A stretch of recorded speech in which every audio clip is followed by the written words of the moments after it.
3:30 on Peacock, Purdue at Iowa. And we just came from Kinnick. We know how special that place is. We know how special the Wave tradition is. All that was amazing. Doing a night game there was spectacular. But the question marks, of course, what's Deacon Hill going to look like in all likelihood as the starter with a full week of preparation? And can Ryan Walters and his defense make a legitimate dent on this Iowa offense that's continued to struggle? Yeah. Yeah. I mean, clearly, with Hudson Card, Purdue will be the better offense in the football game, with more weapons and more ability to make big plays, even though Iowa does a great job of limiting big plays. And they did it again, against Michigan State. They just don't give up big plays. They're so fundamentally sound. Iowa will be the best defense on the field. Purdue will be the best offense on the field. Turnovers will be a big part. Special teams will be a big part. And as we talked about in that game, not just the return of Cooper DeJean, but also their punter.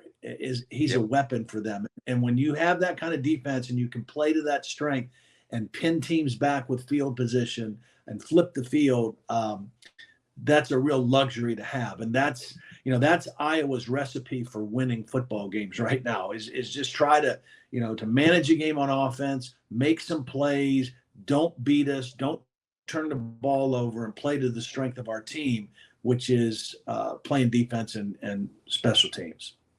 Tory Taylor is so good that our studio crew, the College Countdown crew, actually got the shirts that everybody wears around there. Punting is winning. By the way, I'm still a little jealous that they got those shirts because I find those are awesome shirts. Those are awesome that they wear those around there. And you very rarely see a punter get celebrated to the level of Tory Taylor. I remember when I was at Syracuse, they had a guy named Riley Dixon, who's now with the Denver Broncos in the NFL.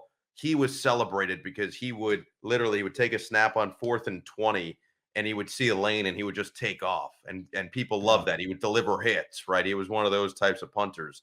That's what Tory Taylor is. He's an alien of a punter. He can put it inside the 20 anytime he wants, put it inside the 10 anytime he wants. Directionally, he's awesome. And the crazy thing is the other side, Michigan State actually had a couple good punts early, and then they had one shank, and the just threat of Cooper DeJean was there, caused 2 errors that essentially lost them the game. Yeah, that's right. Yeah, it was a great matchup between those two guys for most of the game until the end. But, and I'll say this about Taylor, and I told you this, my opinion mostly of kickers and punters is they're usually kind of out there. They're not normal football players. They don't think like normal football players. They practice by themselves. Their meetings are different, all that. A lot of times they are on a different field doing their little kicking things, and the rest of the team is practicing on a different field. So my feeling is that kickers and punters should be separated during games too. They should be in like a bullpen and you just call them when you need them, because you don't want them infiltrating and like messing up the mindset of the real football players. But a guy like that, who's that good and that valuable, I would allow him to stay in the dugout or on the sideline with the rest of the team. Yeah, he's cool. Yeah. He gets behind that red velvet, the red velvet tape or whatever, red velvet rope.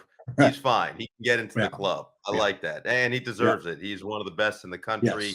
Easily a Ray guy type of player. And we'll see if he can eventually win it this year, but he'd be more than deserving if he did.